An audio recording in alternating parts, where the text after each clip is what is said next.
Hello, everybody, and thank you for joining the webinar. As Sophia said, great to see so many people joining and so much interest, and also a fantastic panel that are with us today. I think the theme of this is really in relation to obviously what's been going on for the past 2 or 3 months now. The world has changed. I think everybody is aware of that, and the purpose of today is really not to go back through too much of what's been reported in the news for seemingly forever. Vietnam has got a very enviable track record and is in a very enviable position, I think. Looking at the stats and the numbers, any country would swap theirs for ours right now. And that's meant that Vietnam can really come back to work. And that's the focus of today, obviously looking at the impact that it's had, but really trying to focus on the future and put ourselves in a position as to what we need to do to get ourselves back to a good and strong position. And thankfully in Vietnam, I think we're in a very strong position to do that. Obviously, a lot of the rest of the world is still affected. And ultimately Vietnam is connected to the rest of the world, the rest of Asia. And we also need to be aware of that. And I think as a community, look, Michael Page is a company that really connects people. I think that's what we do, whether that's clients, candidates, and all the various people. And a lot of our clients and candidates throughout this period have really been looking for information, saying, well, what are other people doing? Because it is a period of isolation, both sort of literally and metaphorically. So what we're trying to do is really pull everybody together, share some opinions and insights, give people a view on what's going on in different companies in different parts of the world. And to do that, we've really got a fantastic panel that I'll introduce in a second.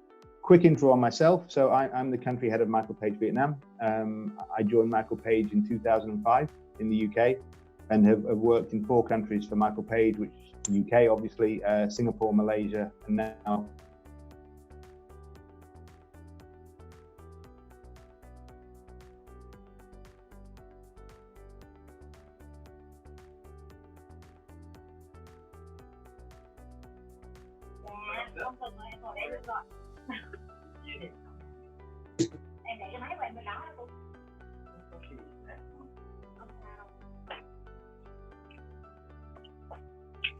Hi Mark, so I think you will be changing out your audio setup.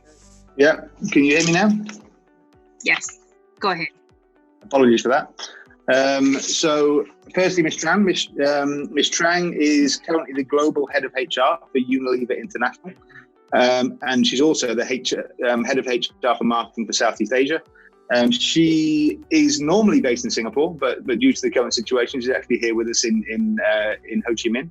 And I know she's very passionate and still very connected with the HR community in Vietnam, and is obviously able to give a fantastic perspective from her more than 20 years of working experience. Second, we have Ms. Lien. Ms. Lien is the CHRO of AIA, also based in Ho Chi Minh. Again, over 20 years experience in HR and working across the region, including Vietnam and the Philippines.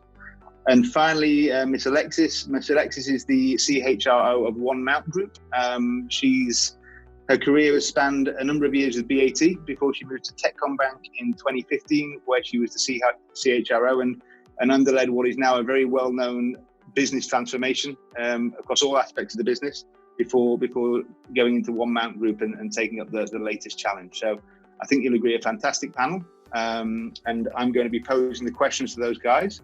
Before we do that, I believe we have a poll that we're gonna start with the first poll. So these polls will be interspersed throughout the presentation, and basically we'll be looking for your input and opinion. So I think you should be able to see the first poll on your screen now, around how quickly do you expect your business to return to normal. I realize that it may never, but if you can please input that, and we will share these results and the poll results once the webinar is done. Okay, so we have quite a lot to get through in quite a short period of time. So we're going to get straight into it. The first thing I'm going to do is basically invite all the panelists to give their outlook and their opinion on how COVID-19 has impacted economies and companies around the world, and then also specifically in Vietnam. So if I can start with Ms. Tran and ask you to give your input and insights on that question. So good morning. Thank you, michaelpage, to give me opportunity to connect with all of my colleagues in Vietnam, Vietnamese, and also I see a couple of my foreign colleagues. So good morning. Hope that you are safe and sound. I have before I start to answer the question. So I think that the COVID-19 pandemic really impact not only economic company but also personal life, of billions of people, and I'm the part of that. So I have been travel during the COVID, and then I returned to Vietnam, being in the quarantine campsite, military site for 2 weeks. So amazing experience. And then just back to a normal life in Ho Chi Minh City for about 6 weeks now. So having said that, I'm very happy to be back home, because a lot of friends and relatives are here. In terms of the COVID impact to the economy, we can clearly see, the pandemic shakes the whole global economy and really disrupt the way we live, work, and conduct business, right? Infection that you may have seen in the many years ago, myself experience also. I never seen this kind of experience of the way that a pandemic have impacted the lives and the economy in this big wave. So trend lines, for example, telecommunicating, online shopping, digital media consumption, suddenly much steeper than what we witnessed many years ago. Also, global supply chain broken.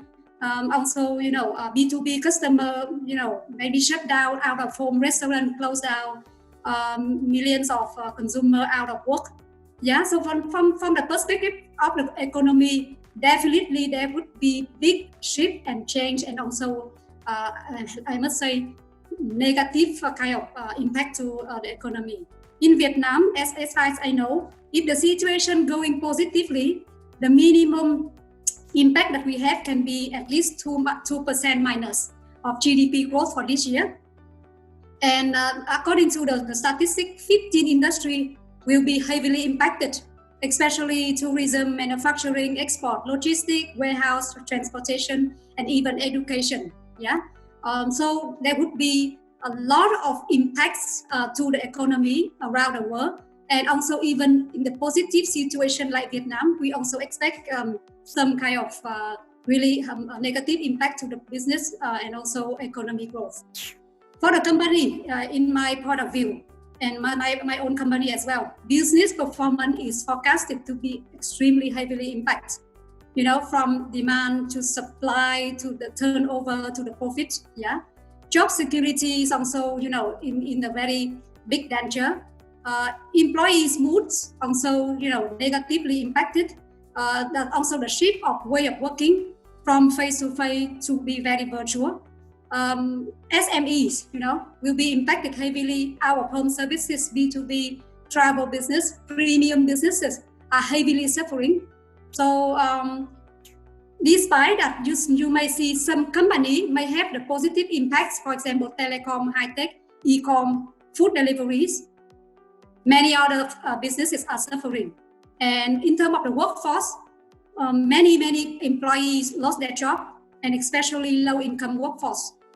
And last but not least, global companies are impacted heavily because of the supply chain, because of the logistics, also because of the big shift of consumer behavior, but also local Vietnamese companies, especially in those industries that heavily impacted by the COVID pandemic, will see the big hit, at least for this year, and I don't see next year gonna be fully recovered. Thank you, Ms. Tran. Ms. Lien, do you want to give your input and insight in terms of the impact that you've been seeing in your industry, in your company, and just give an oversight on that? Right. Hi. Good morning, everyone. Thank you for giving me a chance to share my view as well. And listening to what Tran just shared, I think Tran gave very beautiful sum up the impact and the to the business and economy from the global and as well in the consumer goods sector as well. I came from a Vietnam, the life insurance company, and just add on to what Tran said. insurance, according to the survey, they believe that the least impact sector include healthcare, utility, insurance, and consumer goods. But what Tran just said, consumer goods, Unilever also have the impact, and similarly in life insurance, we have impact as well. Quarter one closing, and we have a negative decline, and decline than we expected. So needless to say, regardless of how positive, we believe that life insurance or financial service is still maintained, but in reality, it's declined, and declined more than we expected. So that really, regardless of global or group or in Vietnam, we are facing the similar challenge as well. Yeah. Okay, fantastic. Thank you, Ms. Lien. And finally, last but not least, Ms. Alexis, obviously from the banking sector and now in technology. Can you just give us your insights of what you've seen over the last few months? Thank you, Mark. And once again, good morning and hello, everyone. It's such an honor to be part of the panel today. I think as Ms. Lien said, Ms. Tran and Ms. Lien have given more or less everything there is, on how COVID has impacted the economy. For me, I wanted to add in a diversified perspective, and I would like to also look on the bright side of how COVID has actually helped us to change, right? So here I think COVID, in my perspective, is like a Darwinian impact. So throughout human evolution and also business evolution, really crises like this push us to do the things that we think it wasn't possible before. So I think in addition to all the negative impact, the silver lining is that a lot of businesses now find ways of doing the same thing with much less cost, right? The kind of the need to survive push them to prioritize what they should and should not do. And certainly they discover that many of the things that they were doing before, actually they won't die without it. And COVID really give them a chance to focus on what really matters to their businesses. For the employee, certainly we discovered that we can actually work from home and be just as equally productive, and that kind of blurs the physical boundaries that we had before. And of course, human touch is also important. But previously, people believed that working virtually might not be difficult, and virtual teams are having difficulties connecting. And also, I think the biggest barrier was the mindset of thinking that virtual doesn't work. And now it actually does, and it delivers even better impact, than non-virtual behaviors before. Last but not least, from a consumer perspective, a lot of people are moving to digital channel. And I think this trend would continue even, after COVID and even when life returns to the new normal. And I think this gives a lot of companies opportunities to push their digitalization agenda much faster.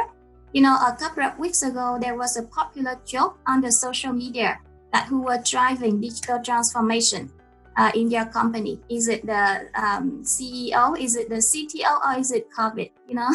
And actually, COVID have actually pushed forward the digitalization agenda much faster, and it introduces more convenience, and new and better ways of living to consumers worldwide. And I think the last impact on consumers is the fact that a lot of people now would actually go for contactless economy, and not just because of COVID, but now they discover that actually automation, reducing human touch in some of the areas was actually even both safer and even more productive than before. So I think a lot of industry, for example, airlines, retail now, are reimagining their consumer journeys, looking at the touch points and see how they can remove, human interaction while still providing seamless experience. I think that would give consumer a lot more reassurances as businesses return to normal, and people come back from the social distancing period.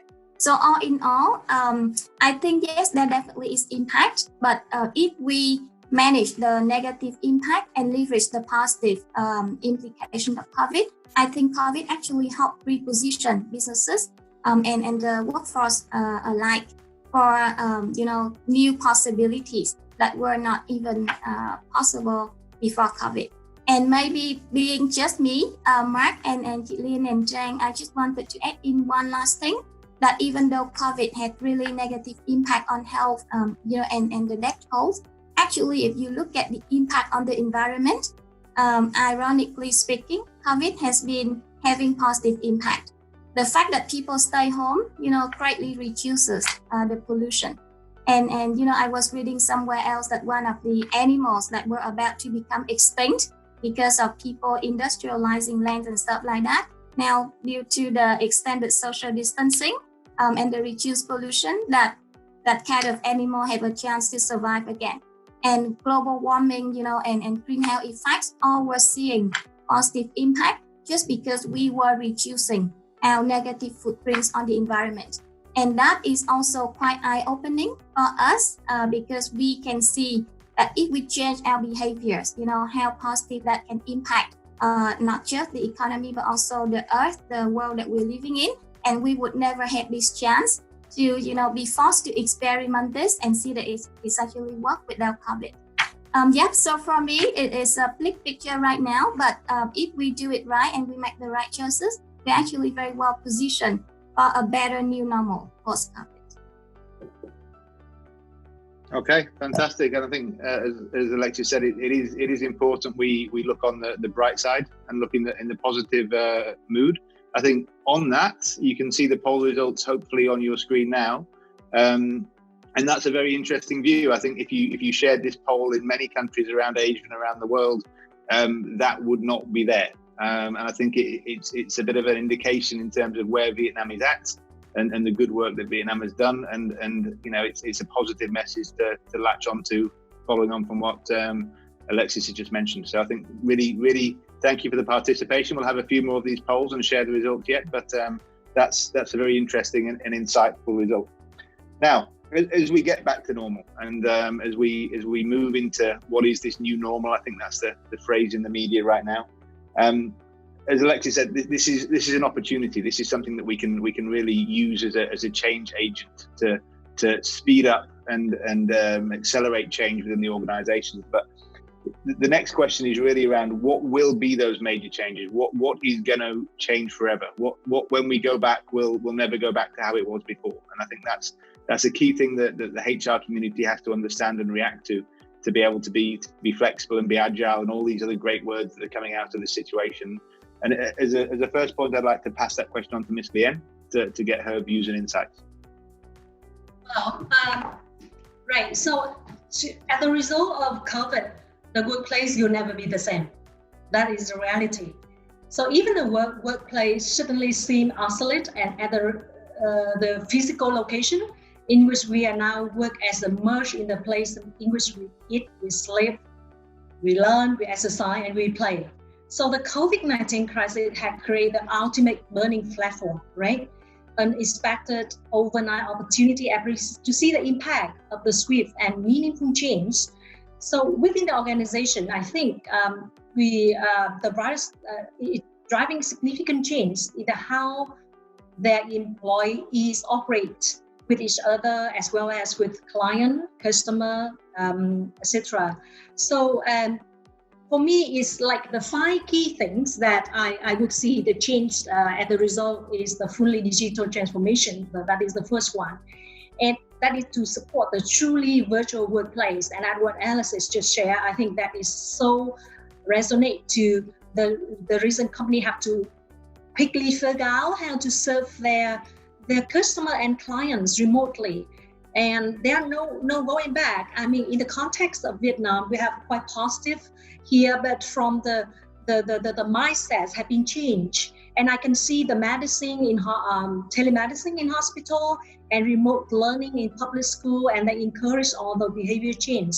So that is the first things. The second thing is the focus more output versus the face time, right? So being the first one in the office and the last one who leave the office no longer is the measure of commitment and performance any longer. So at the post-COVID-19 world, employees could be measured on what get done and the value of the work rather than the individual task and the time it takes to get the work done, right?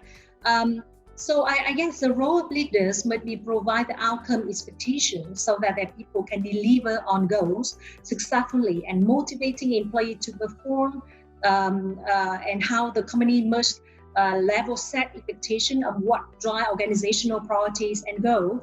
So put in Vietnam context again, for my company, I think the readiness of the tool measuring productivity and of the employees and outside of Vietnam, outside the market maturity of workforce are something that we need to invest on. The third thing is respect on the work-life balance. Before we said that work-life balance and work-life integration, and more than ever before, the company are recognizing that working 9 to 5 is unsuitable and demand the modern workforce. So if the leader can place a great emphasis on flexibility for people to accomplish their best working behaviors and when and how it meets their personal needs. So that is the thing that organization must support employees to make their time for their self-care, including exercise, meals, and family times. So that we need to work on the policy and procedure to reflect on those. And the next is more stronger communication. So nowadays, I think, and what I learned in the last 2 months' time, we overdo communication. When I said, communicate, and I realized that we need to do even more because we're fully virtual, and before we can face-to-face, and now individual communicate through across networking. And to do this well, everybody at every level must make opportunity for dialogue by employing, channel and make the communication easier for everyone. And last but not least, I think they need to increase trust, transparency, and empathy. Trust and transparency and empathy in the mean of if you agree or not agree, but if that COVID-19 is driving change in our behaviors, that what Alexis just said. So with that, people change the mindset, people change their perception, people change the behaviors, and how in the workplace the leader can hold of what working today and integrate it quickly into everyday. So make the transparency of business visions, increase more trust among people, and show the empathy to employees. So that is the 5 key things that I think that will be the major change in the workplace post COVID-19. Does it make sense? It does. Fantastic answer. Thank you, Ms. Lien. Tran, I believe you had we do need to move through because we have a lot to cover and not a huge amount of time, but Tran, I believe you have a slide you wish to share that you think would be informative on this. Can you share that information with us? Yeah, I just quickly share with you the recent survey from Carnet on 1,000 plus employees around the world on what will be the key trends to the future of work, after the COVID. Let me try to open the full screen. It's still loading. So just equal to what Lien has mentioned, there are a couple of things that I think that the situation has shaped us to be, in the new normal. I don't want to repeat what Lien has said, but just highlight a few top of my things. Remote working gonna become a new norm, right? So from 30% of people saying I was working from home before COVID, now 40+% people saying I'm very comfortable from working from home from now on. Maybe not only full-time basis, but also some days per week. Yeah, and so that's something that we need to see how to prepare and facilitate this. Contingent workers like freelancer network, like consultant contractors, start to be the new norm of tapping into the flexible resource. Yeah. Many more people saying that, okay, I'm comfortable to work part-time because I enjoy working, not fully, so that to have more dedicated time for the family, going forward. And especially, this is very important. People will remember most the thing you react or you do for yourself, for the employee, during extremely tough time. So the thing that you have done or you are doing for the employees during COVID time will be with the employee forever. And from now onward, the employer will become the social safety net for them, for not only to have the work, but also for the security of their life. Yeah. And also the top tier employee, we will said about how can we assess the people's performance. It's go beyond the output that you have, as Milene mentioned earlier, but also about the resilience, how you lead the team, how you pass through the crisis, because we never know the similar crisis will be happening in the future. And last but not least, you will see a lot of trend going forward in Vietnam, but I also see the global kind of impact about the business acquisition, nationalize the companies, small company to become big company, whatever. The trend gonna happen a lot. That also have an impact in the complexity of the organization that HR can or will have to manage. So these are the few trends I just want to summarize that have a big impact on the future of work from now onward. Thank you. Fantastic, Tran, and that's really good sharing, and I think some very interesting points there that will resonate with lots of people across the market. Final point on this sort of new normal, I guess, and I'm going to put this to Alexis first. We've talked now about what's going to change and why it's going to change, but now talking about what should companies do to embrace this change. I think it's something you're quite passionate about, and if you can just give us your insights in terms of what companies are going to have to do, what are some simple and executable measures that they can take to put themselves in a good position, especially as HR professionals, to embrace the change and give themselves a good footing moving forward. Yeah, that's a great question, Mark. And just to be on the super insightful sharing from Chị Lien and Chị Tran, maybe what I can share is to your point, what companies should do. And for me, it's as simple as this: not just survive, but thrive. And in order to do that, I would like to look at long-term, short-term, medium, and also long-term priorities from my perspective. And also, looking at the situation being in a technology company at the moment. So I think for most companies, the immediate short-term priority for this year is to actually recover the revenue growth. Because half of the year is gone, right? We are back, and there's still things to be done, and half of the year to make up for what we were not able to do in the beginning, in the first half due to COVID. So I think a lot of companies would need to start prioritizing revenue growth opportunities, making very hard choices about what they should focus on. How do they optimize spending and cost, while still balancing the need to keep employees engaged, motivated. Because I truly, believe what Chị Tran say is very powerful. What you do to employee during this time, they would remember forever. So I think a company needs to actually focus and balancing on those factors, and that's not easy. And I think the answers of what to do to get decent revenue growth this year and be able to give out decent reward, and performance bonus to employees and help them out and build up their financial base again would differ depending on the companies. But definitely this should be the first priority for C-suite to focus on as we get back to work. In the medium term, I think there are two key things that the company would do, should do, and many are already doing. I think as a lot of panelists shared before, the shift to digital is irreversible, and also shifting to virtual working is also irreversible. So, and also another pandemic might hit again, as Tran mentioned. So for company, it's really important to build resilience in the longer term, and resilience means that they would need to be able to operate at the most effective cost base, get the best margin while satisfying consumers' needs the best. And in order to do all these things, I think three key things are important in the medium term.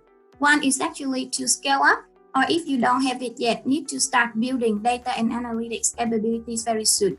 Data and analytics are actually playing an even increasingly important roles in our life. It helps us to predict demand, forecast, and plan for supply, optimize cost, help company allocate resources to where it matters. And I don't think many companies can do a lot of that nowadays without, a view of big data and how consumers are behaving. and the data speak louder than the words, and nobody is doing survey anymore. They just look at behavioral data to do that. So if companies don't have data capabilities, we are at a huge disadvantage of being able to optimize a lot of things. And second, scaling up digital capabilities, to start building digital channel, providing digital solutions, because a lot of consumers are actually not going back to the non-digital ways of working anymore. And the last thing in the medium term, I think, and again, this is not anything new, but I think COVID just speed up the whole thing, is the move to an agile workforce and agile ways of working. So agile actually allows company to respond much faster to change in the environment and in consumer behaviors. And traditional hierarchical organizational structure and capability and skills would not give the company the kind of speed that they need, right? So how are we going to restructure an organization from traditional to operating agile in squads, in tribes, to quickly respond to consumer needs? I think what a lot of companies are already looking at or should start to look at. And I think in the longer term, a lot of it gets to do with automation, a lot of things that, are currently being done by human. So for HR, that poses a lot of implications in terms of how are we going to upskill the workforce to give or move them up the value chain, as lower value added jobs are going to be replaced by automation, right? And how are we going to restructure our workforce planning to take into account a lot of emerging trends like robots and AI, contingent workforce, a lot of freelancers are now enabled also by virtual working, versus our core workforce that possess the key skills. And a lot of the definition of what key skills are about, and I think in the survey that Tran shared, there was one point on that.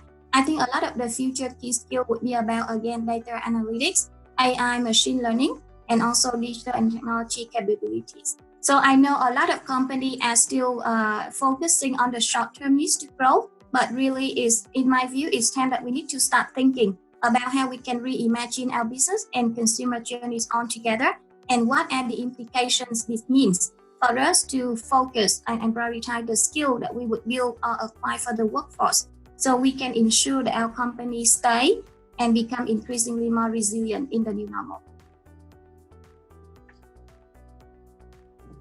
Fantastic, thank you. I think I agree with almost all those points.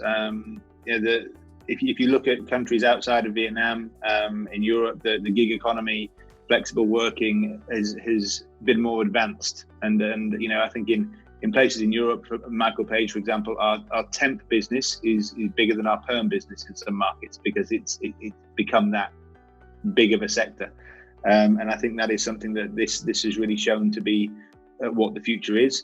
Tran, can I just ask you to add a couple of comments? We are short on time, so if I can ask you to keep it just quite short, but please add any insights you have on the question around what companies must do to change. So I think I think that I'm in Vietnam, and I feel that we are extremely lucky being in Vietnam, because the government is trying to control very well the situation. But also important thing, why Vietnam managing very well, because our people really have a big trust in the government. And we are disciplined, very disciplined. I have a call, last few weeks I have a call, intensive calls with colleagues around the world. And the situation in Europe and the US is extremely still very vulnerable, right? So that's also saying that because of that, we're saying there's a 3 priority for us to look at. I just want to summarize what Alexis just mentioned, but I still add the first one, because the situation in Unilever is not that good like in Vietnam. Our people still in lockdown, thousands of Unilever employees still under lockdown in other parts of the world. So protecting our employees, number 1 priority for us. Like I said earlier, what you are doing right now will be in the employees' mind forever. So we stop all of the redundancy, retrenchment, layoff. We stop all of the, salary cutting, at least for some months. We guarantee, we commit to our employee and to the third-party employees. We guarantee the jobs. We also talking about, how can we ensure the well-being of people working from home, to some people who are not familiar with. And can you imagine 3 months so you are locked down in a room to work from home? Even whatever you say that, okay, this is a new norm, but 24/7 lockdown in a room to work is really impacted heavily on well-being. So what can we do? What a discipline a leader must do to facilitate, to make sure that your employee don't be impacted much about long working hours, no work, no life, because it's mixed in between. You lock in between the four walls, etc. The safety of the employee is also the most important. So a lot of, if anyone has to go out, to go to the office, what would be the protection, the principle, the guideline in terms of serving the employee when they have to go to work, etc. So in order to do that, we also saying, okay, but a lot of other things we cannot do. We completely stop recruitment because we're saying we have to redeploy people from within, right? We have to, we don't make people redundant, but we can redeploy them. No salary increase, no salary cutting, but no salary increase, no promotion, etc. So that to help to take care of our people best, yeah. And a lot of protocol have been put in the place even when you go back to work. It's a checklist, a long checklist of things that you have to complete, and when you get to have the global leadership team approval before you can open the office for certain people to come back. That's number one. Number two is business continuity is important because without it, we cannot survive. So how can we help the business to make sure that we have still continue with the demand? And we're saying that turn crisis into opportunities onto the new way of serving the new habit of consumer. So we encourage the people to how to make sure that demand is there, supply is there. Supply is actually the very biggest challenge among us because of the lockdown. You cannot move product from one place to another. So how can we do differently, explore further the local supply chain network, not in-house, but the third parties, something like that. And how can we make sure that we have enough resource capability for our people to continue the work and deliver the performance. So that's also the second thing that HR can actually put a big help on that one. And the third one is a future fit organization, business and capability. Like Alexis mentioned, what do we need to do for long term? We need to steer the wheel already, steer the strategy already to what will be the business in the future?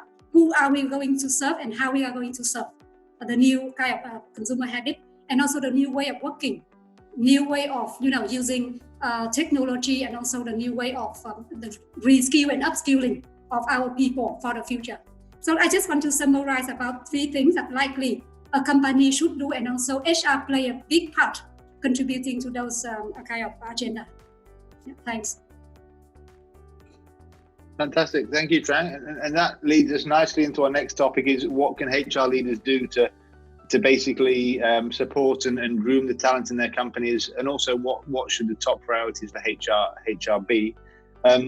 We are going to have another poll quickly as we move on to that topic, which will be coming up soon, and effectively that's going to be around what are the biggest challenges and priorities that HR leaders find. There's a couple of options there. Obviously it's not exhaustive, but please do contribute.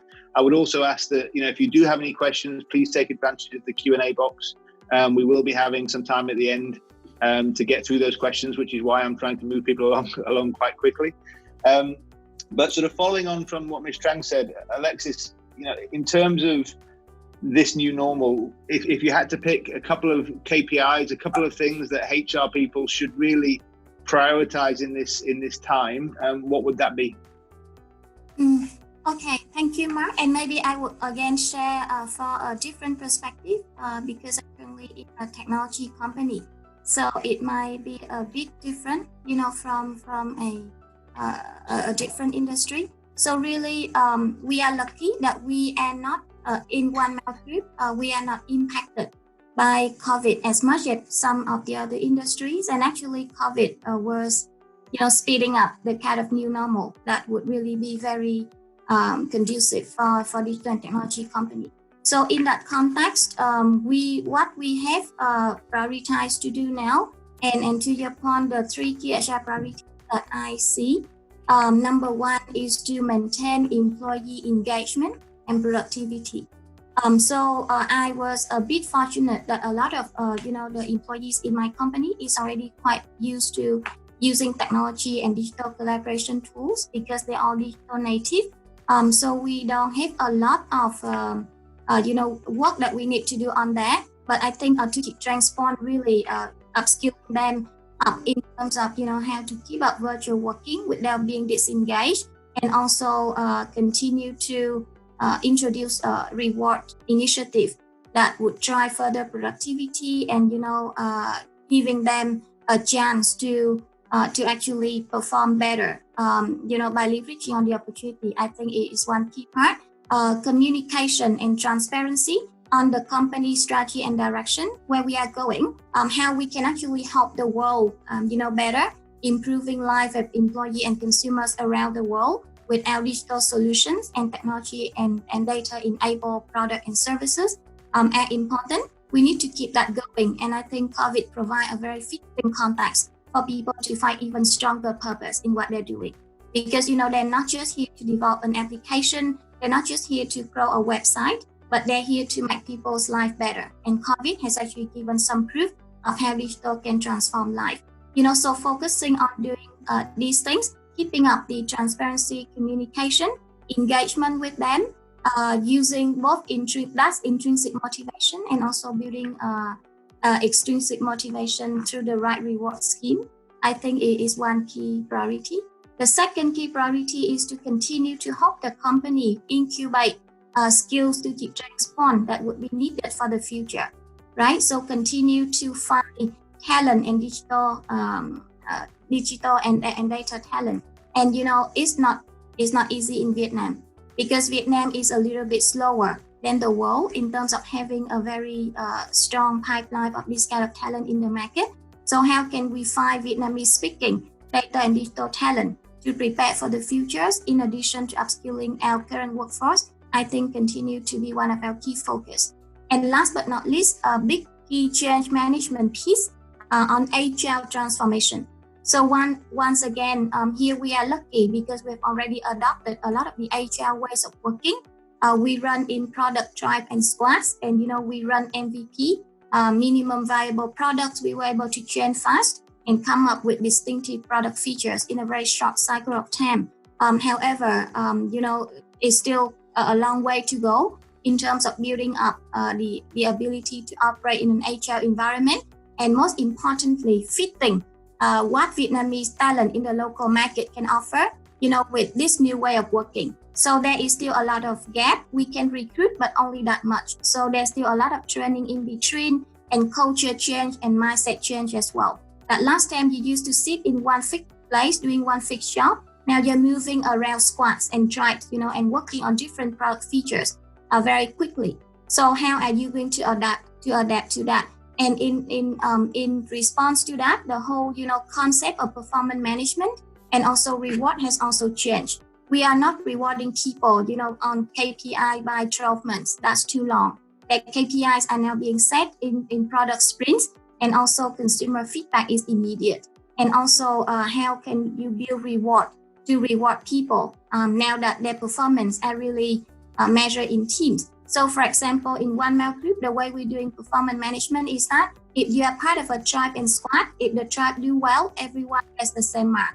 If it doesn't do well, then regardless of how fantastic an individual you are, you receive the same, performance rating as the rest of the team. So this represents a lot of changes to the traditional work practices. And I think HR leaders also play a big part in driving all of this. In addition to the organizational structure design that move from, hierarchical and functional pockets into organizing people by chapters, by tribe, by squads.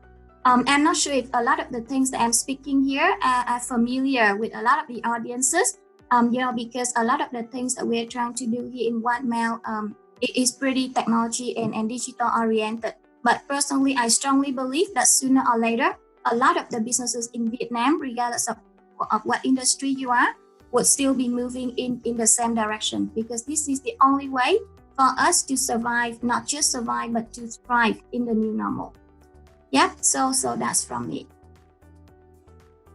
Fantastic. Thank you, Alexis, and a really interesting view from what is obviously an industry-leading sector right now. Technology is across Michael Page is being seen as one of the key drivers and one of the real success stories of this pandemic, and one of the sectors that really has been affected less. I think we've all been affected, but technology has really been leading the way. Poll results are in, as you can see, quite a strong swing towards comp and bends policy. I think that's a very topical issue for many people, whether it be bonuses, promotions, salaries, and everything else. It's something that obviously people feel very keenly, and I'm sure that everybody's having some difficult conversations around that. It's a question we'll get on to soon.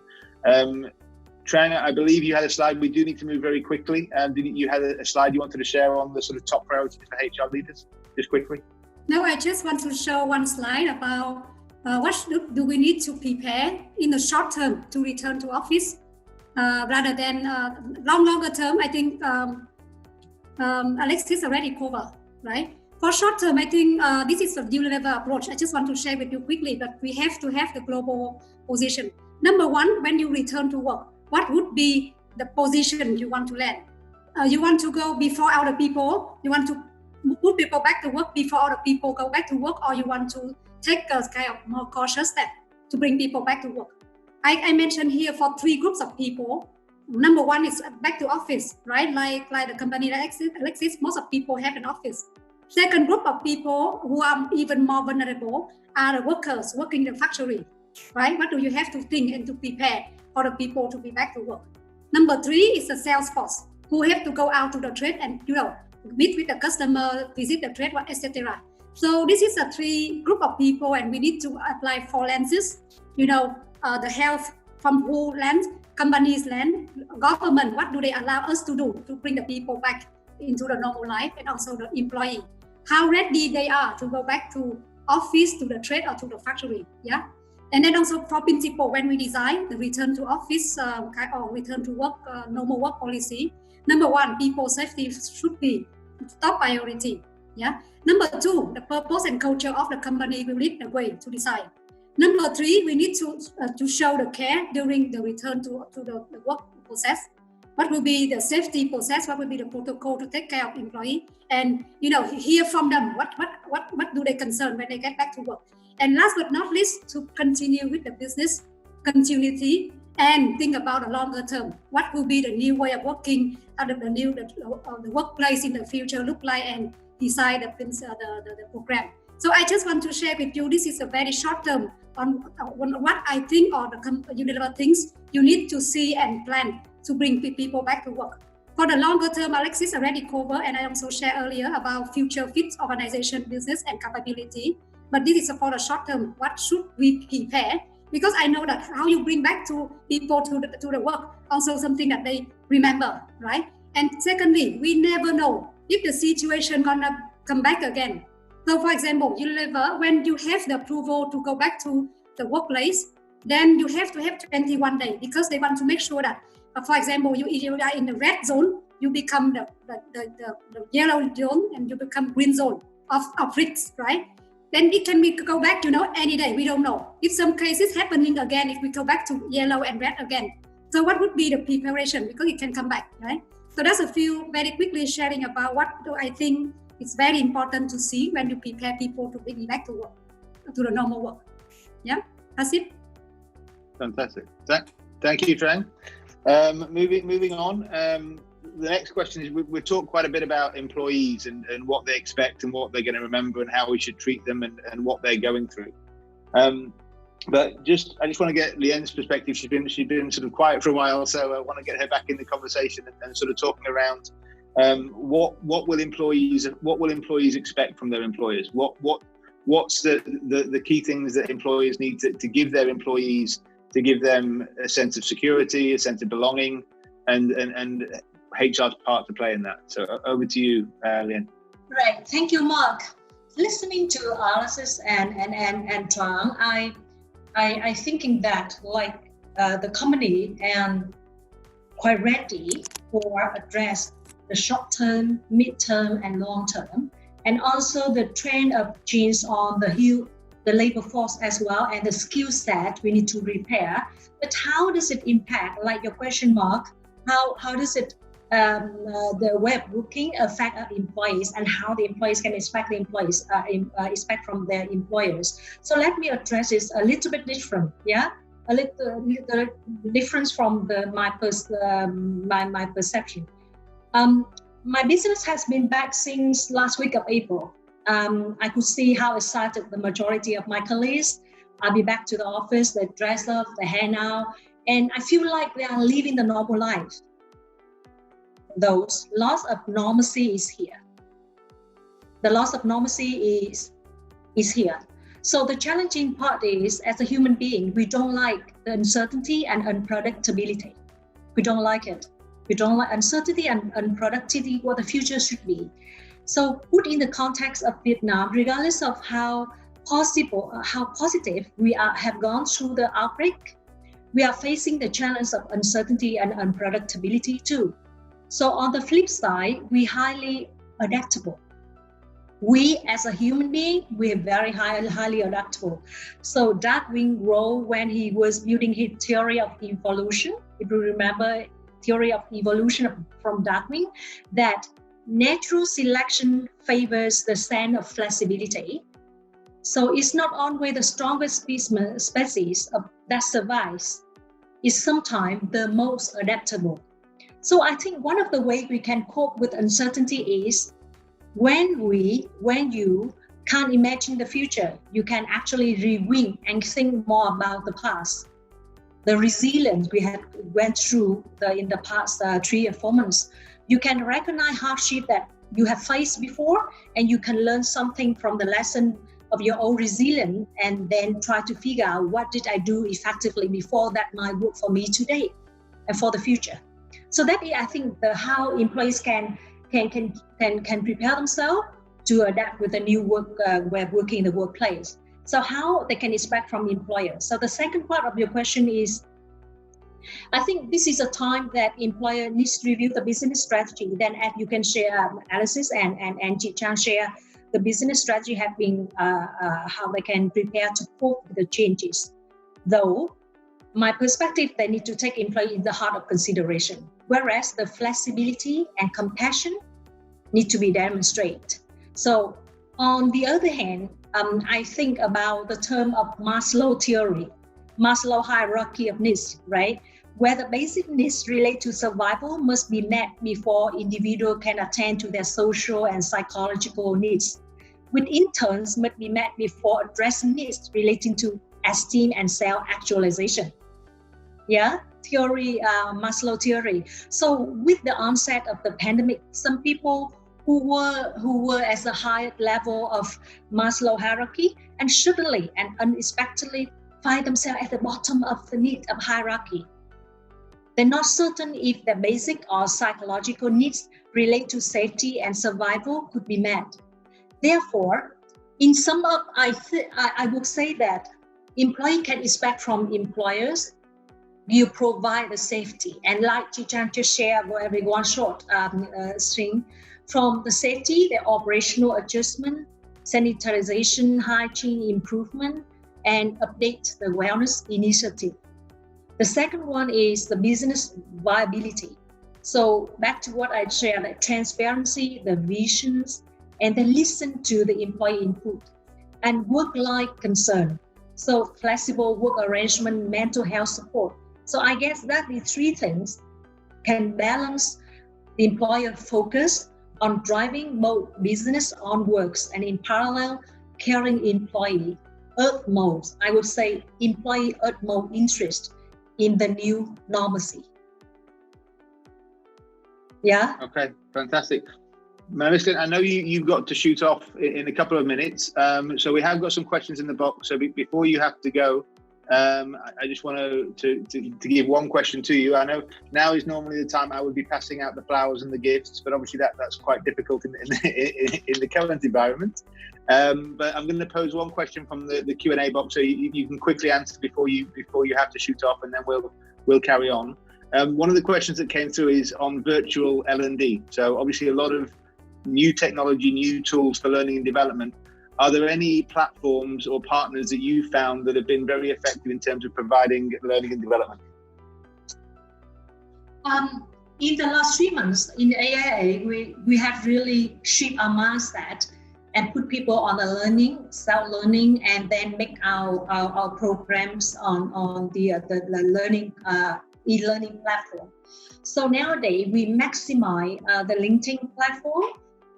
We make it integrate in our Workday platform and make it accessible to every employees from in-house workday platform. That is one thing we are trying to maximize. The barrier is the language. So because in all the 1,000 beautiful program in LinkedIn integrate in-house workday is in English. So the challenge is we have to prioritize what course meet our current need, short-term and middle-term needs, and then we try to make it in Vietnamese, and that is a challenge and a journey for us as well. The second thing is we maximize the coaching during this time. So regardless of face platform, Zoom or Teams, we maximize the coaching to make sure that individual coaching or team coaching still going on. To make sure that we keep them on track of learning and developments. We are exploring the third tool that is still not go live yet. So that is we work with our vendor to make it like the full leadership platform. And we have the Center of Excellencies in Bangkok, and we make all those to become the virtual for all the employees around the world. So that is the three key things that now we are maximizing. Regardless of, it's really hard to transform, very mindset of people on the learning facing. And this is a journey. We realize that this is a journey, and we do our best to promote and communicate and give them more words as well to motivate the learning as well. So that all what we are doing now. Thank you, Mark, and thank you everyone for me the opportunity to sharing my thinking. So thank you. Okay, thank you. I'm handing to flowers. Thank you. Nice. Thank you, Lien. Thank you. Bye, It's a little easier.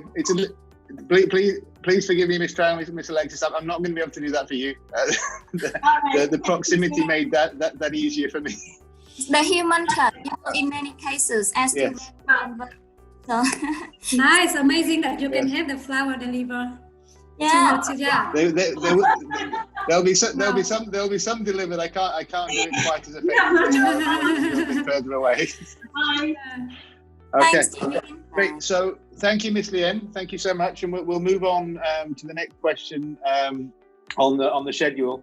And it's something you sort of touched upon, Tran, in terms of the difficult messages you've been having to convey to employees. So how, whether it be salary and bonuses, but what's some advice you can give to the HR community in terms of how to deliver those tough messages?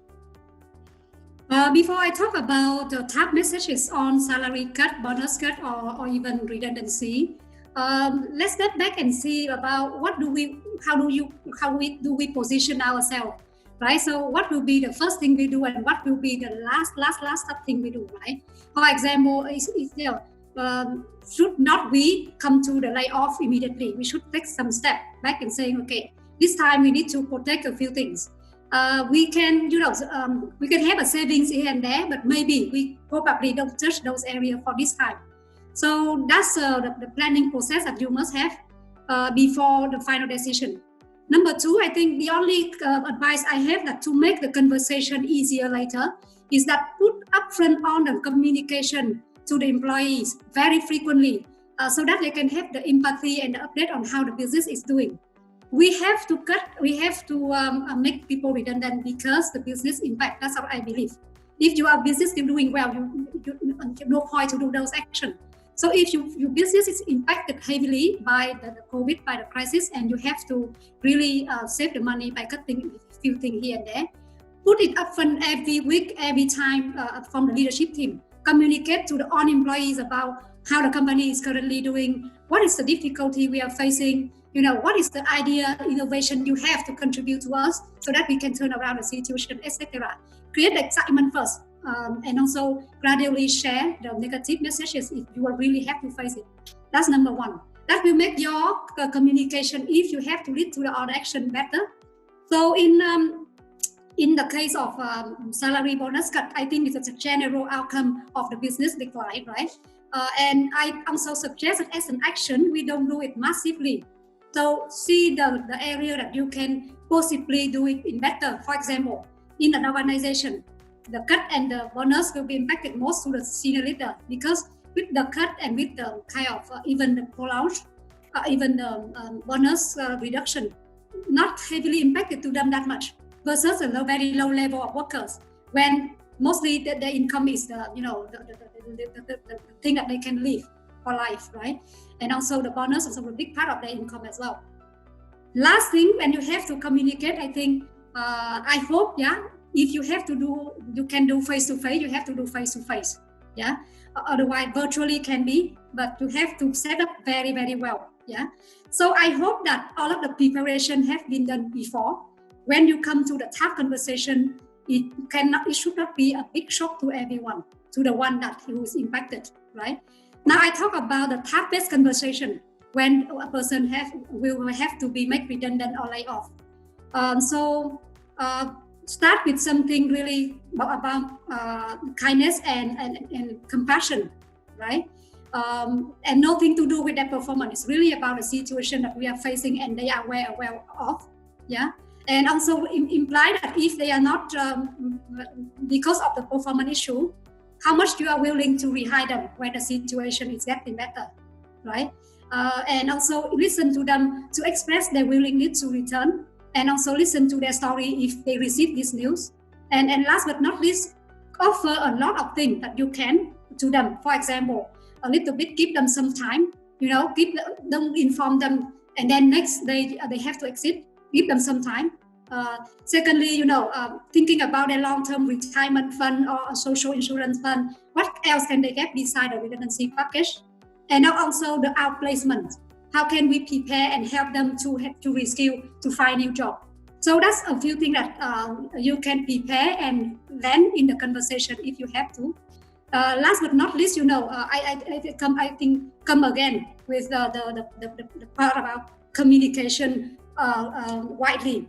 Even you can communicate to the individual, there should be some message and narrative about why we have to do some action like this to the entire company, because it's going to become toxic if one person, two person, three people impacted and the other don't know, but they come out and share, and it will raise a very negative mood of people. Am I going to be next? So the narrative to communicate to the rest of the company is also important. So that's 2 big points for me. Yeah. Fantastic. Thank you, Tran. That wraps up our second topic. There is going to be another poll coming on now about where you get your information from and where the HR community is getting their information from and what's the best source of their knowledge. So that should be popping up on your screen now. So please, again, participate in that poll. The last point is around global best practices. So just basically for the panelists to pick one or two things that they've seen either in their own companies or they've seen in other companies as ideas and things that they've really felt have been effective. I know a couple have been shared already, but maybe just summarize some key best practices that people can take away from this and sort of look to either implement in their own organizations or share around the Vietnam HR community. So Alexis, if I start with you and just ask you, pick one or two things that you think have been really good ideas and some good things you've seen companies and people do in this environment. Yep. So 2 key points from me, Mark, and the team. One, I would focus more on capability building, and the second one, maybe an overall best practice on talent attraction, retention, and engagement in the longer run. And again, let me start from my company perspective, just for context. What we are seeing right now, is as a lot of the things Tran and Lien have said before, upskilling the workforce on new skills are important, because if we upskill them for the old normal, it would be a time bomb, right? Because they would never be able to survive in the new digital economy. So one of the key things that our company is looking at is really how, not just for ourselves, but for Vietnam workforce, how are we going to build more digital and data talent that first serve the needs of Vietnam-based technology companies, for example, One Mile Group, but second, improve Vietnam competitiveness as a country. Because now a lot of the trends that we are seeing is that, again, COVID and global supply chain disruption, as Tran mentioned before, have precipitated a lot of companies diversifying their sources of supply, and a lot of them are also moving out of China. I think this trend have already been observed since last year because of the trade tension between US and America, which poses risk to the supply chain, and now COVID pushes it further. So Vietnam currently is placed in a very unique position to capture a lot of the growth. But what we need to also be aware of is that when companies move their factories, or their establishment from one country to another, it's not just that country itself, but whether they have the whole ecosystem there and the kind of talent there to support what they need to do, to ensure the supply chain footprint works in another places. So given the emerging of the digital economy, talent and technology, data and technology talent are really key for us. So in terms of the best practices in this area, what we're doing is setting up partnership with a lot of local and international universities, to start training Vietnamese students in the advanced skills of data, AI, machine learning, analytics, that currently there are not a lot of offerings in Vietnam. So for example, at the moment, my team and I are working to establish partnership with Paris 6, Sorbonne University in France, one of the leading European universities in data and technology. We are also working through our global partnership with Google, IBM to establish best practice sharing, and also leverage their trainings for our own Vietnamese people. So for example, we can go with them, with Google, and we tell them we have a global deal to purchase cloud-based solutions from them.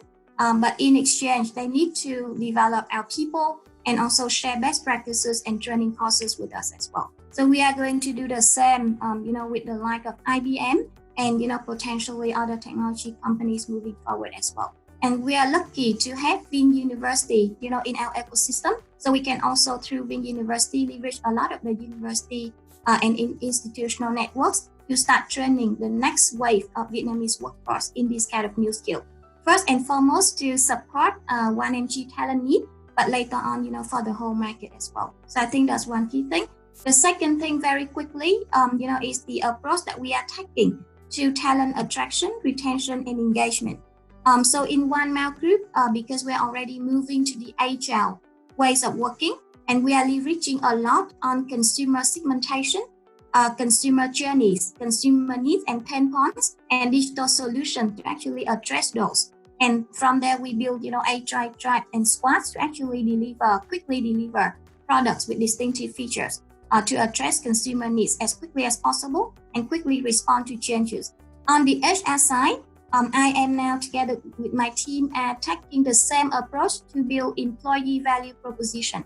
So again, this is not, just a statement on paper that when you come, you would get trained and you would pay the best. But we start from segmenting the talent needs and, our current employee segmentation, understand their needs, and from there build HR solutions to address the pain points. And I am going to also restructure my HR team to run in agile mode. So no longer kind of functional reward, functional recruitment and things like that, but we are building tribe and squad to drive specific solutions in acquisition, retention, and also employee engagement. And we will also, build our solution, and we test and pilot with employees and candidates very quickly, and then we improve. So exactly, how an HR organization would operate. And unless we start doing that, HR would be very slow in responding to an organization that are already very data and technology enabled and, going ahead and running in tribe and squad. So I mean, on the second point, taking a completely fresh look at how we structure HR, how do we build ourselves and our capabilities to respond to the business need, learning from what the business is doing in consumer value proposition and HR operating model, and applying it because the underlying principles is the same to build EVP, and also reorganizing the HR team to work in an agile manner, as some of the key things that my team are doing, and which we learn from best practices from global partners as well. Yep. So again, I'm not sure if how much of this is really relevant to the majority of the audiences.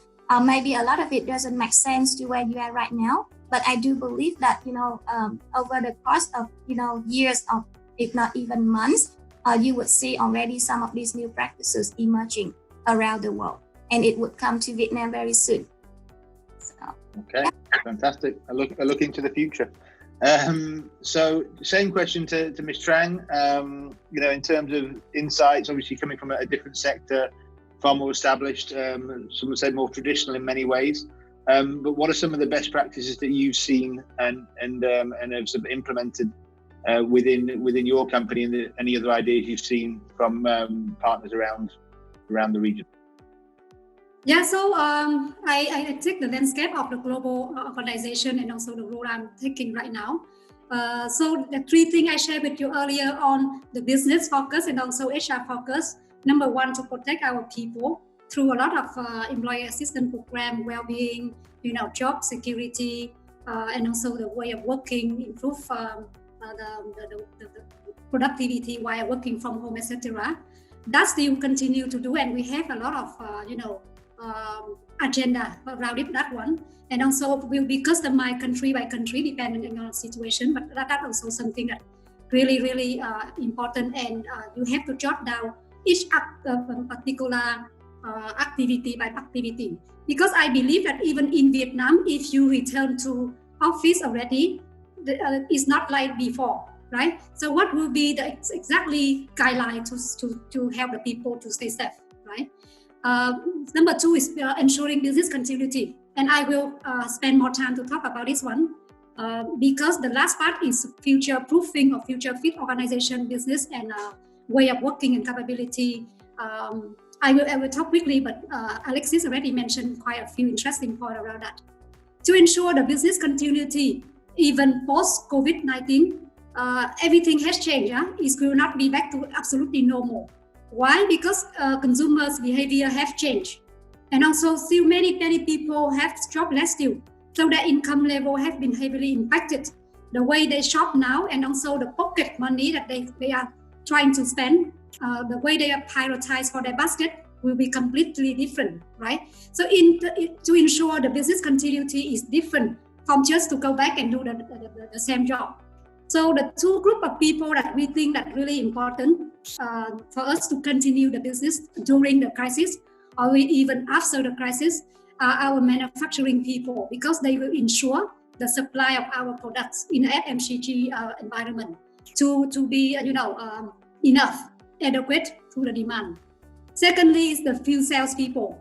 We can in a country we may have thousands of salespeople who go out there and sell the products. So how can we help them to be safe, but also to having the right new range of products that will be able to sell to meet the consumers' need, and also how can we help to create innovation kind of way of working within an organization to meet with the new needs.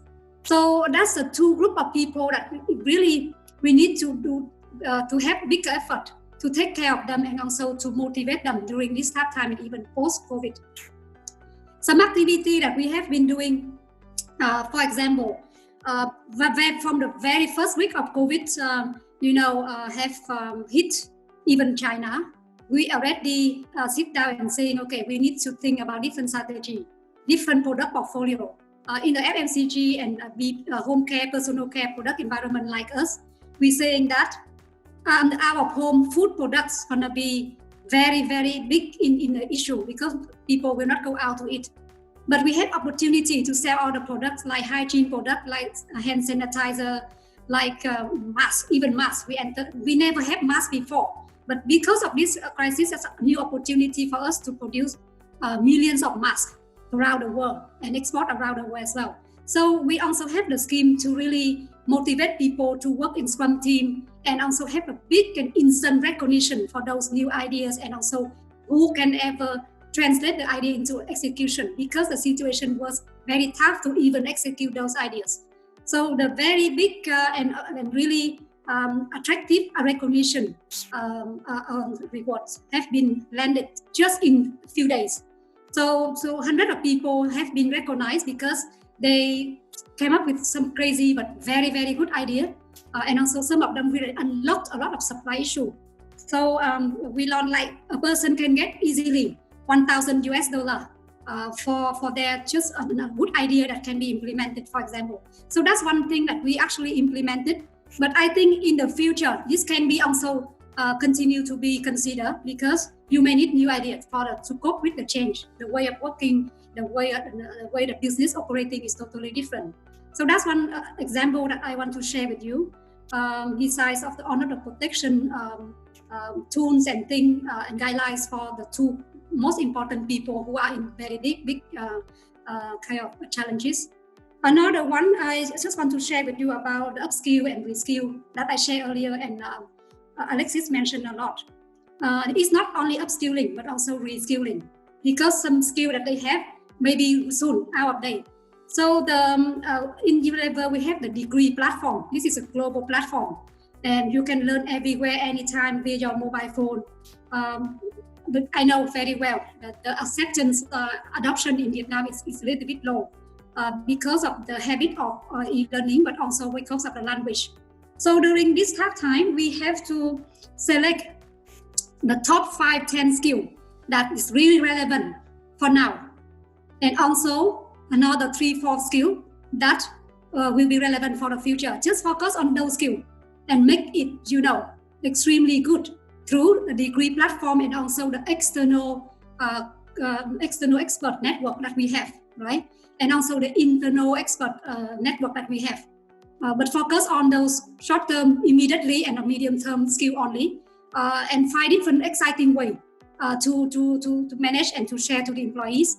By different small team is more effective than the large global scale. And of course, to those people who are in the factory or the workers, definitely it must be in the local language. But we also, very nice, we also can manage to have some virtual session, because this is the best time to have the virtual learnings, right?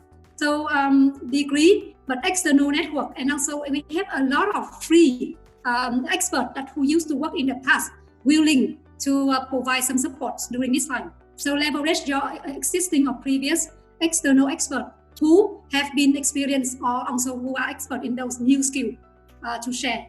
And internally, you will be amazed with the knowledge that you have in-house that you don't recognize. So we also have a group of people. So we map the 9-10 skills to people and ask them to volunteer to teach.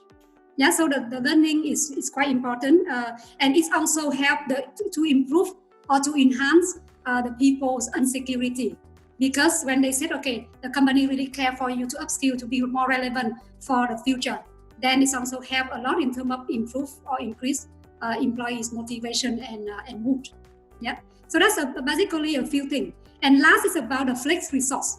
I think I really like what Alexis mentioned about when you introduce Squad, the Scrum whatsoever. We also have another platform besides that. It's about the employee flex resource kind of platform. You yourself, if you want to contribute or to learn about new skill, you come in the system, you register. And then there's certain manager, because of this kind of lack of resource or the crisis, we really have some project that require people to contribute, but you don't have the FTE, you don't have the full-time resource to do. So you key in your project, yeah, and then the demand and also some requirement, right, on the skill and on kind of way of working, and also the timing that you want the person to devote, and also the function that we want to explore. So this is a global platform, and we have thousands of projects have been posted there, and we have more than a few thousand of people registered. And just in the COVID time, we could have about more than 100 projects have been mapped between the requirement and the skill need, where people want to volunteer to join. So that's also a very nice tool that we think is very important and also very good for the different purposes that we have launched. We launched last year, but actually you see it's much more exciting now for the employees than in the usual time. So that's also the third example that I want to share with you that you can actually think about and if it's relevant, explore. Yeah. Okay, fantastic. Thank you for that. The latest poll results are in. It's a fairly even blend this time. I think, getting information and insights from lots of different areas. So some interesting findings there. That brings us to the end of the sort of the set question, so to speak. We do have one final poll to put up that we'll put up now to try and get the final insight. And I'm now going to move on to the Q&A sessions in the box that I have some questions put in from the audience. The first one I'm going to ask is kind of connected. I'm going to address it to Alexis. basically what skills HR leaders should upgrade themselves on. So we've talked a lot about what we should do for other people and what the HR community should do for their employees and how they should train them. But the HR community themselves, what do they need to do, and what skills are most important for them? Yeah. Thanks, Mark, and thank you to the attendee that asked this insightful question. For me, there are 3 key skills from my perspective. One is for HR to really practice disruptive thinking and not just incremental thinking, because I think a lot of us are very busy and occupied, with how to help the businesses return to normal, and that takes almost all of our time and leave us no time to think about how the businesses would turn out to be in the next 6 months, 12 months, 18 months. And many of the times we are, in the lack of a better word, we are boxed in with traditional ways of doing L&D, doing reward, doing the normal HR things, right? But I think for me, really the key skill and the key question that we would need to ask ourselves is, what is one key thing that HR can do that would truly help the business disrupt, become disruptive from a people perspective and give the company unfair advantage? And to keep transpond, whether it's really focusing on incubating talent for the new areas that the businesses would soon need, that the Vietnam market doesn't deliver yet, and when we need it, how can we give the business what they need? Is it about change management, and helping the organization to move from traditional to an HR way of working? So in addition to the things that we need to do anyway, what are the disruptive things that HR can do, and really thinking out of the box and challenge yourself that if we keep doing the same thing next year, would our business still be the same? And if our business is the same next year, what is the chance of us surviving in the longer term? So I think really this is the right time for us to ask these things. And, that's the first key skill that I would really encourage all of us to think about, that how HR can be more disruptive and help the business be disruptive and gain unfair advantage. So I think that's the first thing. The second key skill from my perspective is really, about building our skills to be able to attract and retain talents that are not traditional to your industry.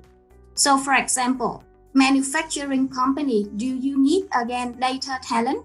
Do you need to digitalize your supply chain and workforce? So if you used to recruit people to work in manufacturing before, and now you need to attract a very different type of talent into the organization, what really are the practices, the HR practices that would really help the company to attract and retain very non-traditional talents? And do we have it in place? And if not, how can we do that?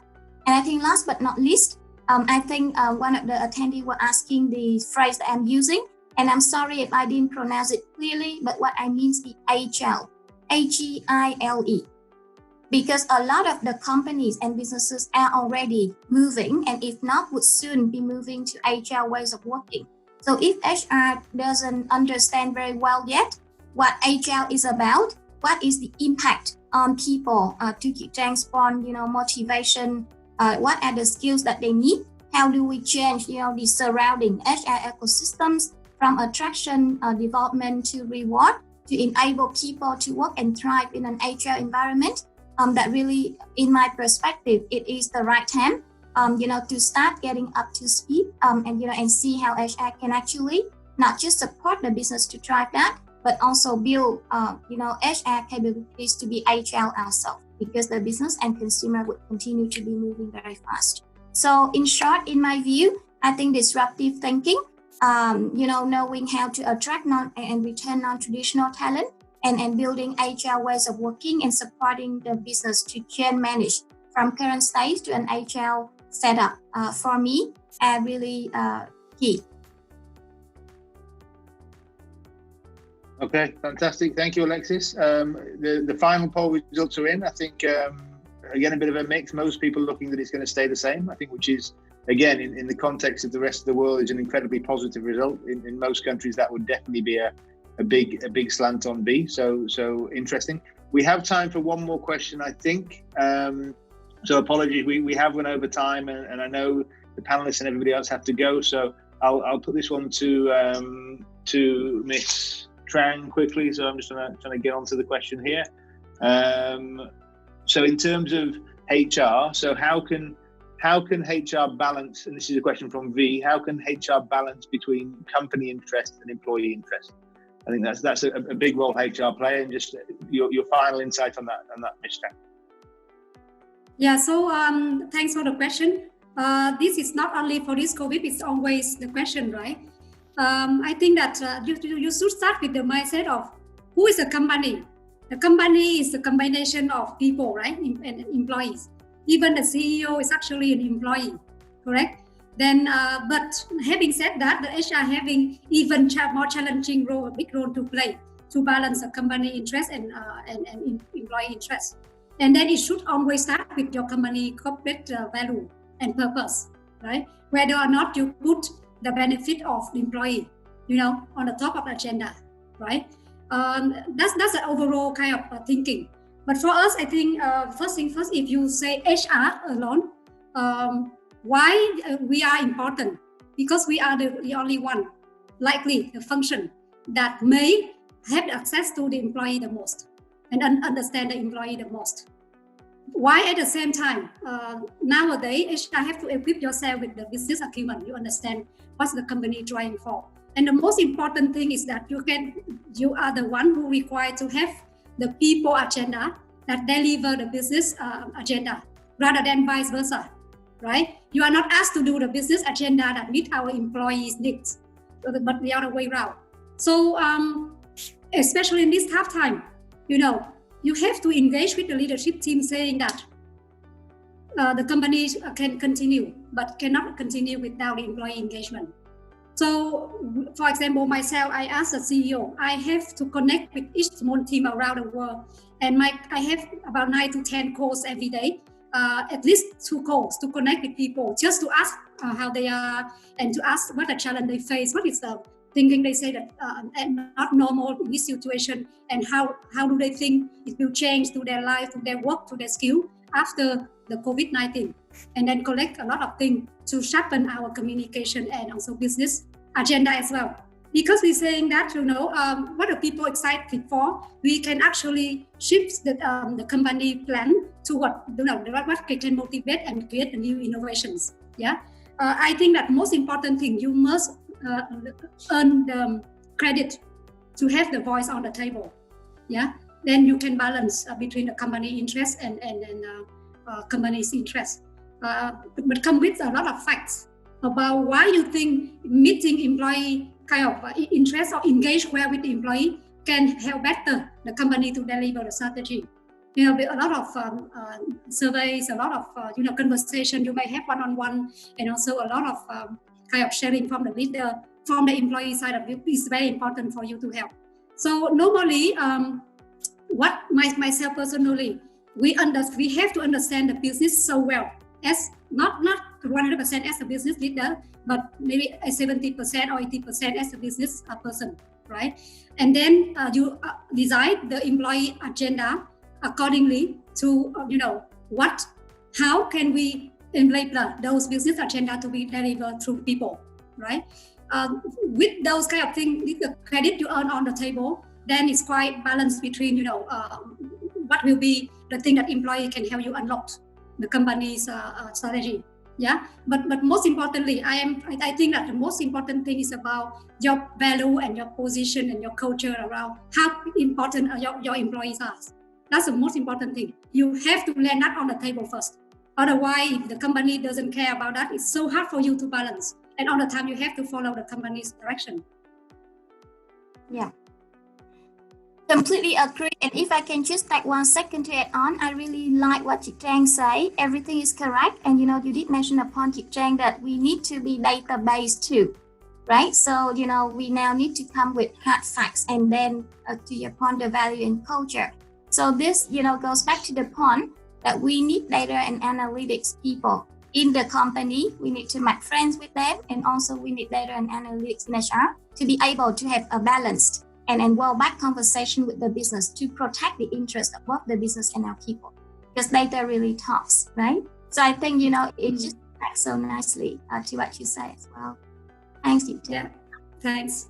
Okay, fantastic. Thank you, guys. We are out of time. I'm just asking the question now to Sophia if we can capture the remaining questions, and I can maybe put them to the panelists later and get back to those who've asked the questions, and we can see who it is.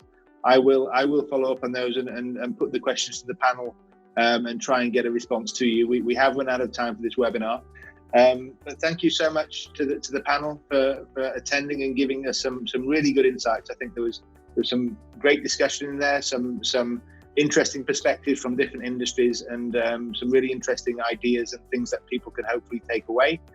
Thank you, Sophia, for arranging and helping, and also Maya and Lien on my side, who've been incredibly valuable in terms of getting all this set up. It's new for all of us, well, fairly new, but not for Sophia. I think she does like 4 or 5 a week. But for the rest of us, it's fairly new. But thank you so much for your time. Thank you so much. I hope all the attendees got something out of it, and until the next one, and hopefully we can do the next one in person, or get back to some sort of events where we're all in a room together. But for now, this is a good alternative. So thank you again, guys. Thank you so much, guys. And stay safe. Stay safe. Yeah. Stay safe. Thank Bye, you. everyone.